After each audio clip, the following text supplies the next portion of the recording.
مولاي صل وسلم دائما أبدا على حبيبك خير الخلق كلهم. الحمد لله كفى وسلام على عبده المصطفى وعلى آله ومن والاه أما بعد. السلام علیکم ورحمۃ اللہ وبرکاتہ. ناظرین کرام، اللہ تبارک و تعالیٰ کا ارشاد ہے لَقَدْ كَانَ لَكُمْ فِي رَسُولِ اللَّهِ أُسْوَةٌ حَسَنَةٌ. تمہارے لیے رسول اکرم صلی اللہ علیہ وآلہ وسلم کی زندگی میں بہترین نمونہ ہے. اس نمونے کو اپنانے کے لیے ضروری ہے کہ ہر انسان رسول اکرم صلی اللہ علیہ وآلہ وسلم کی سیرت سے واقف ہو.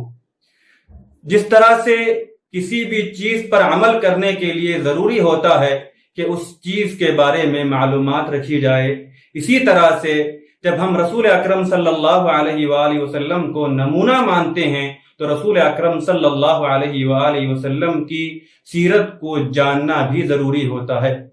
اسی فرض منصبی کو سامنے رکھتے ہوئے مرکزی خلیفہ جماعت المسلمین کے تحت شعبہ دعوت و اصلاح کی جانب سے رسول اکرم صلی اللہ علیہ وآلہ وسلم کی مکمل سیرت پر محاضرات اور تقاریر کا انتظام کیا گیا ہے، جس کی پہلی خصوصیت یہ ہے کہ مکمل رسول اکرم صلی اللہ علیہ وسلم کی زندگی کے ہر گوشے کو اس میں شامل کیا گیا ہے. جن تقاریر میں یا جن موضوعات میں انشاءاللہ مقامی سطح پر بھی اور ہندوستانی سطح پر بھی مشاہیر اہل علم کے خطابات ہوں گے. مثلا حضرت مولانا محمد رابع حسنی ندوی دامت برکاتہم کا بھی خطاب ہوگا. اسی طرح سے حضرت مولانا ارشد مدنی دامت برکاتہم، حضرت مولانا خالد سیف اللہ رحمانی دامت برکاتہم، حضرت مولانا ڈاکٹر رضی الاسلام ندوی اور دیگر اہل علم کی تقریریں ہوں گی، خطابات ہوں گے. مقامی کے ساتھ ساتھ قرب و جوار کے بھی اہل علم کی تقریریں اس میں شامل ہوں گی.